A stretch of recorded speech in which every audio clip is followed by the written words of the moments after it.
I've always wanted to be a pilot. I'd look at the planes overhead and say, I want to be a pilot.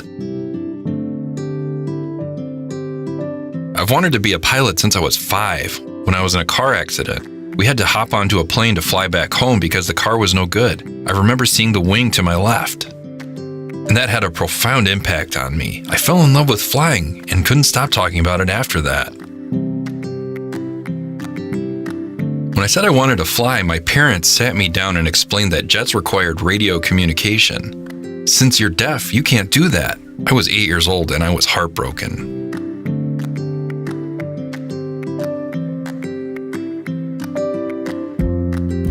There was a woman who was a licensed pilot and she was deaf. Intrigued, I asked her, I thought deaf people couldn't be pilots. She said, oh, they can, but for private and small planes out there. It was at that point I became determined to take flying lessons later in life. I applaud the FAA for its safety culture, which is deeply ingrained. Unfortunately, that built-in safety culture comes at the expense of deaf pilots. If there's even a trace of doubt about your safety as a pilot, the FAA will automatically deny your request. All the barriers thrown at me were indeed frustrating. To become a pilot, you have to go and see doctors frequently to be examined. The first doctor I went to didn't know what to do with my being deaf and immediately referred me to the FAA. I explained that deaf people could be pilots and told him the specific statute, but that process took 6 months just for me to get my third-class medical certification, which was incredibly frustrating. The reason I'm not satisfied with being a private pilot is because it's limiting and that I can't make an income from that. If I could work for major airlines, I could earn a living. Better yet, I could fly and visit the world. FAA's denials are hiding behind the stigma of being deaf because the FAA is strongly centered on two-way radio communications and where both parties can talk to each other.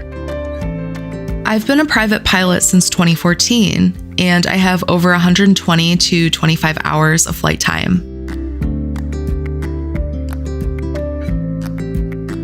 Deaf Pilots Association, or DPA, has a goal with FAA to collaborate with them. Technology has done amazing things, and I want to see changes. It's possible that future generations of deaf people can become professional pilots. What's new now is that flights are satellite-based and GPS-based. There are many advantages to that, such as saving costs, and it's safer too.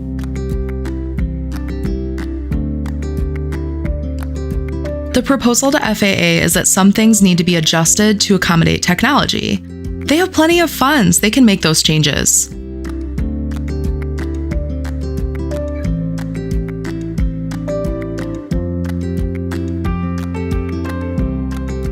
The FAA culture that denies me as a deaf person to become an airline pilot has had an impact on my self-esteem because I feel I want to contribute to society the best way I can. And the way I can do that best is through flying, but I can't, so I feel somewhat less of a person. I hope that DPA can help promote future generations to become the first generation of many deaf pilots. I hope the FAA becomes more efficient in utilizing the next-gen system. I also hope they will recognize and embrace the safety benefits that deaf pilots offer to aviation.